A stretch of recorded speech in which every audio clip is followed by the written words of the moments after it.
शिवसेनेचे उद्धव ठाकरे यांच्या गटाचे 3 नगरसेवक आणि काँग्रेसमधले 1 नगरसेवक या 4 नगरसेवकाचा प्रवेश आज भारतीय जनता पक्षामध्ये झाला आहे आणि अत्यंत निष्ठेने भारतीय जनता पक्षाचं काम करण्याची योजना सर्व नगरसेवकांनी केली आहे।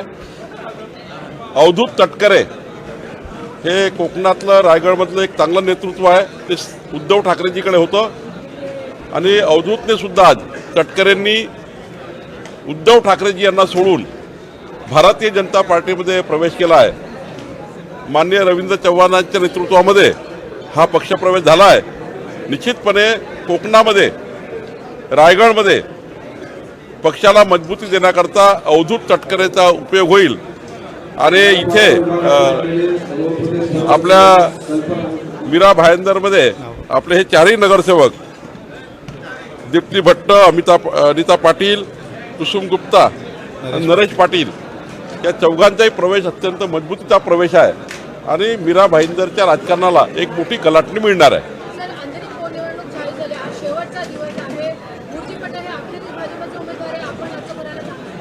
होय, आज मुरजी पटेल यांना भारतीय जनता पक्षाने उमेदवारी जाहीर केली आहे आणि आता मी सुद्धा मुरजी पटेल यांचा फॉर्म भरण्याकरता जात आहे। मला या ठिकाणी विश्वास आहे की आम्ही 51% मतं घेऊन मुरजी पटेल हे 100% विजयी होतील असा विश्वास मला आहे।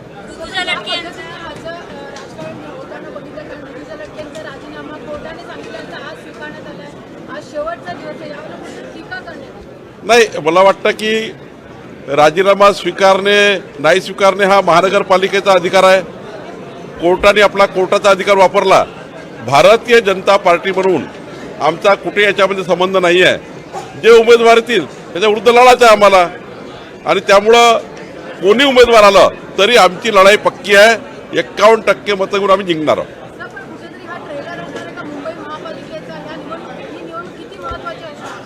नाही, 100%च महत्त्वाची असणार आहे। कुठली निवडणूक ही महत्त्वाची असतं, पण अंधेरीची निवडणूक मात्र हे महाराष्ट्राच्या आणि मुंबईच्या राजकारणाकरता महत्त्वाची आहे।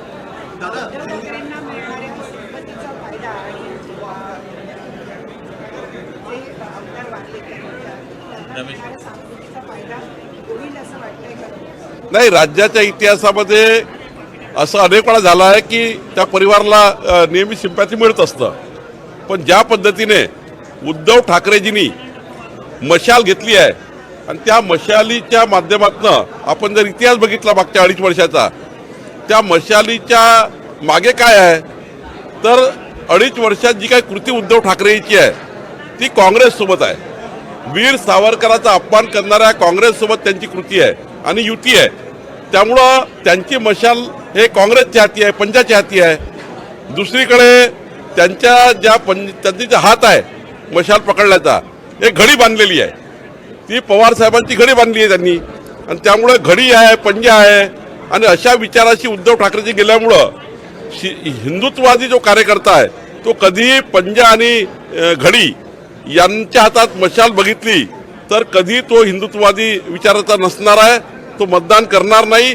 आणि आता त्या मशालीवर तेल टाकतात शरद पवार साहेब आणि त्यामुळे ही मशाल किती त्या ठिकाणी जाळण्याचा प्रयत्न केला, किती उडवण्याचा प्रयत्न केला, किती त्या मशालीमध्ये तेल टाकण्याचा प्रयत्न केला तरी भारतीय जनता पार्टी आणि बाळासाहेबांची शिवसेना जी एकनाथ शिंदे साहेबांच्या नेतृत्वात आहे, आमचे दोघंही आम्ही ही मशाल विझवल्याशिवाय राहणार नाही आणि पंजा आणि घडी सोबत गेलेले उद्धव ठाकरेचा विचार जो आहे तो विचार आम्ही मोडीत काढल्याशिवाय राहणार नाही। होय, म्हणजे एखादी निवडणूक काय लिटमट टेस्ट नसतं। कुठल्या निवडणुकीच्या वेगवेगळ्या पद्धतीच्या असतात। विधानसभेचं राजकारण वेगळं असतं, लोकसभेचं राजकारण वेगळं असतं, महानगरपालिकेचं राजकारण वेगळं असतं। शेवटी निवडणुकीचे उमेदवार हे अत्यंत महत्त्वाचे असतात। या ठिकाणी मला त्या निवडणुकीचा काही संबंध येईल असं मला फार वाटत नाही, पण तरी निवडणूक असतं, त्याचे काही परिणाम होत असतात। पण त्या निवडणुकीमध्ये कोण उमेदवार असणार, त्या निवडणुकीचे गणित काय असणार, महानगरपालिका म्हणून वेगळे मतं येतात, लोक विधानसभेला वेगळे मतं येतात आणि त्यामुळं खूप काही कंपॅरिझन करू नये।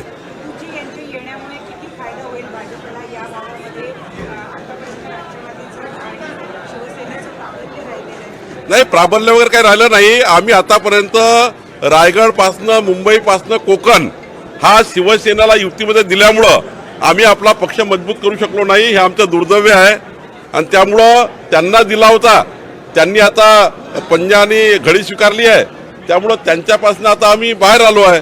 तर आता ते आम्हाला सोडून गेलेत, तर आता आम्ही आमचा पक्ष मजबूत करतो आहे. आणि मला विश्वास आहे ज्या पद्धतीने रवींद्र चव्हाण आम्ही सर्व काम करतो आहे, मुंबईपासून कोकणापर्यंत, रायगडपासून रत्नागिरीपर्यंत संपूर्ण भागामध्ये उद्धव ठाकरेंजीकडले कार्यकर्ते, कारण अनेक दिवसापासून लोकांची मागणी होती युती कमी करा, युती कमी करा, आम्हाला कधी चान्स देणार आहे, भाजपच्या कार्यकर्ते 40-40 वर्ष काम करते, आम्हाला कधी चान्स मिळणार आहे. तर निश्चितपणे आता कार्यकर्त्यामध्ये उत्साह आहे आणि 100% रायगडपासून कोकणापासून मुंबईपर्यंत पुन्हा एकदा आम्ही मजबूतीने तयार होऊ आणि आमचे कार्यकर्ते उत्साहाने काम करतील. अवधूत तटकरेचा प्रवेश म्हणजे रायगडमध्ये एक उद्धव ठाकरेजींना मोठा झटका आहे. निश्चितपणे असे झटकेच्या झटके रोज बसणार आहे. दादा, हिंदी में जानना चाहेंगे, आज असेंबली हाई पोल का इलेक्शन जो अंधेरी में होने वाला है उसके नामांकन का आखिरी दिन है. मुरजी पटेल आपकी तरफ से कैंडिडेट के तौर पर नामांकन भरने जा रहे हैं. किस तरीके से इस चुनाव को देख रहे हैं, क्योंकि एक सिंपैथी की लहर भी मानी जा रही है जो शिवसेना उद्धव ठाकरे का जो शिवसेना है, रमेश लटके के निधन की वजह से उनकी पत्नी फॉर्म भर रही है, तो ऐसे में आपके लिए कितना चैलेंजिंग इलेक्शन होने वाला है? देखिए, मुरजी पटेल को आज भारतीय जनता पार्टी ने उम्मीदवार बनाया है. एकनाथ शिंदे जी, देवेंद्र फडणवीस जी, हमारी युति के माध्यम से ये उम्मीदवार है.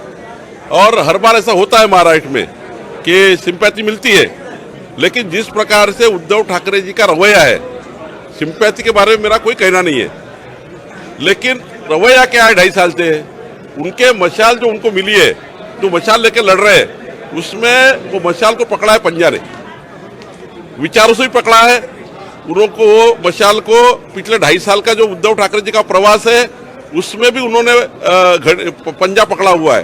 तो पंजा जब पकड़ता है मशाल को, तो उसका विचार जो उद्धव ठाकरे जी ने बाजू रखा है वो विचार पूरे कांग्रेस के हो गए. उसके बाद उसके ऊपर हाथ में घड़ी भी है पंजा के साथ, और बाद में शरद पवार जी ऊपर से तेल डाल रहे हैं. लेकिन मेरा दावा है जनता ये सहन नहीं करेगी. उद्धव ठाकरे को वोट देना है, कांग्रेस को वोट देना, उद्धव ठाकरे को वोट देना है, राष्ट्रवादी को वोट देना है. इसलिए जनता जो है, जो हिंदुत्ववादी विचार वाली है, जो वीर सावरकर जी के ऊपर जो जिनका प्रेम है, जिनका विश्वास है, ऐसे वीर सावरकर जी को गाली देने वाले कांग्रेस के साथ उद्धव ठाकरे गए हैं. तो निश्चित रूप से जनता को समझता है उद्धव जी को वोट देना है, कांग्रेस को वोट देना. इसलिए मुझे लगता है कितना भी सिंपैथी होगा तो उद्धव ठाकरे जी के रवैये की वजह से, उद्धव ठाकरे जी ने तो 2.5 साल जिस प्रकार से महाराष्ट्र को एक संदेश दिया कि हिंदुत्ववाद छोड़ के वो पंजा के साथ जाके बैठे, तो जनता उनको माफ नहीं करेंगी. जनता ये चुनाव में मुरजी पटेल को वोट देगी. टीएमसी इलेक्शन का क्या लिटमस टेस्ट माना जाए इस अंधेरी बाईपोल इलेक्शन को? मुझे लगता नहीं है कोई लिटमस टेस्ट रहता है. हर चुनाव का अलग अलग गणित होता है, हर चुनाव के उम्मीदवार अलग होते हैं, हर चुनाव की फाइट अलग होती है. कारपोरेशन के चुनाव से विधायक चुनाव का कोई संबंध नहीं आता है, लेकिन एक परसेप्शन का सवाल है कि चुन के आते हैं तो परसेप्शन बनता है, इतना ही होता है. बाकी चुनाव का बहुत ज्यादा ये इससे ये होगा उससे होगा ऐसा होता नहीं है. अवधूत तटकरे और मीरा 31 आमदार आहेत त्यांना Y+ ही सुरक्षा दिली आहे आणि 100 दिवसामध्ये तब्बल 17 कोटी खर्च झाले आहेत आता या आणि 1100 पोलीस जे आहेत ते फक्त या 31 आमदारांच्या संरक्षणाकरता आहेत. कशा पद्धतीने या खर्च करत नाही, मागच्याही सरकारमध्ये अनेक अशा सिक्युरिटी दिल्या होत्या. शेवटी सिक्युरिटी देण्याचा निर्णय हा काही गृहमंत्री मुख्यमंत्री घेत नाही, त्यांची कमिटी घेत असतं असं मला सरकारमध्ये असताना मी बघितलं आहे. मी राज्याचा मंत्री म्हणून काम केलं आहे.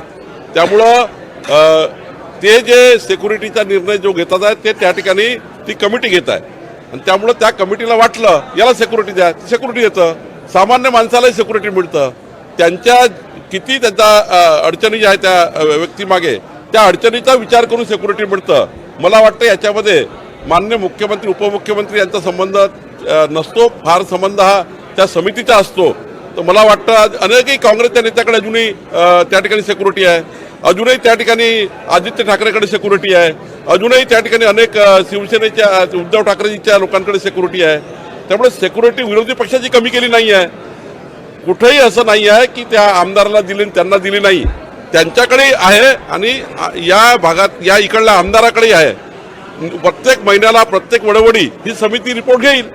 दादा आज का 3 जो है आपके नगर सेवक उद्धव ठाकरे की जो शिवसेना है उसमें से और अवधूत तटकरे जो है रायगढ़ से एक बड़ा चेहरा पक्ष प्रवेश किए हैं. कितना डिफरेंस आने वाला है? क्या हम ये मान सकते हैं कि आने वाले दिनों में कोंकण में बीजेपी जो पहले शिवसेना के लिए वो जगह छोड़ कर रखी थी, वैक्यूम एक उनका वहाँ पर था, बीजेपी उस जगह पर ज़्यादा इन्वॉल्व नहीं होती थी, अब वहाँ पर एक्टिवेट होने वाली है और वहाँ पर भी अब बड़े पैमाने पर जो है कई लोग पक्ष प्रवेश करेंगे और ताकत अपनी बीजेपी दिखाएगी. हमारे कार्यकर्ताओं में बहुत सा पहले नाराजी थी. हर बार मुंबई से लेके कोंकण आप शिवसेना उद्धव ठाकरे को दे देते थे, तो हमारे कार्यकर्ता बेचारे काम करते रहते थे, चुनाव जिताने के लिए काम करते थे. अब रविंद्र चौहान जी के नेतृत्व में वहाँ पे एक नया सैलाब आ चुका है. अभी देखिए मीरा भाईंदर में 4 नगर सेवक शिवसेना के छोड़ के आए हैं, उद्धव ठाकरे जी को छोड़ के आए हैं. जो पुराने शिवसेना के धनुष्य बाण पे लड़ चुके थे वो तो बेचारे कार्यकर्ता है, वो धनुष्य बाण पे लड़े थे. लेकिन अभी उद्धव ठाकरे जी ने जिस प्रकार से 2.5 साल किया है, कांग्रेस के साथ जाने का प्रयास किया, वो वहाँ नहीं रहना चाहते. अवधूत तटकरे एक अच्छा चेहरा है, रायगढ़ में अच्छा वलव है उनका, अच्छा वहाँ पे परफॉर्मेंस है. तो रायगढ़ से अवधूत तटकरे आने से, मीरा भाईंदर से नरेंद्र मेहता जी के नेतृत्व में, रवि चौहान जी के नेतृत्व में हमारे सारे नगर सेवक आए हैं.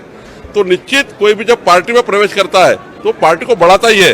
मुझे लगता है अब एक कोंकण में भी, मुंबई में भी बड़े बड़े प्रवेश होने वाले हैं और 2024 तक तो हमारा कहना ऐसा है, हम ऐसे प्रवेश करेंगे कि 2024 तक ये महाविकास आघाड़ी के सारे नेताओं को चुनाव लड़ाने के लिए कैंडिडेट नहीं मिलेंगे. ये भूमिका हमारी रहने वाली है. सतत खोके सरकार म्हणून तुमच्यावर टीका होतीये.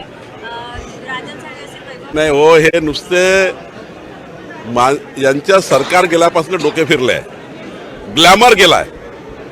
म्हणजे मुख्यमंत्री पदाचा जो ग्लॅमर, 2 एक पाऊण तास मुंबईची ट्रॅफिक थांबवून ठेवण्याचा ग्लॅमर, अर्धा तास मुंबईचे ट्रॅफिक थांबवून आपल्या गाड्या चालवण्याचा ग्लॅमर, हा ग्लॅमर गेल्यामुळं आता थोडे ते अस्वस्थ आहे. मग कधी ते सामन्यातनं अस्वस्थ होतात, दाखवतात, मग कधी डायरेक्ट काही ना काही कशी कृती करतात, कुणाला खोके बनतात. कुणी खोके पाहिले आहे? तुमचं जेव्हा सरकार बनलं राष्ट्रवादीसोबत काँग्रेससोबत, तेव्हा खोके दिन बनवलं का?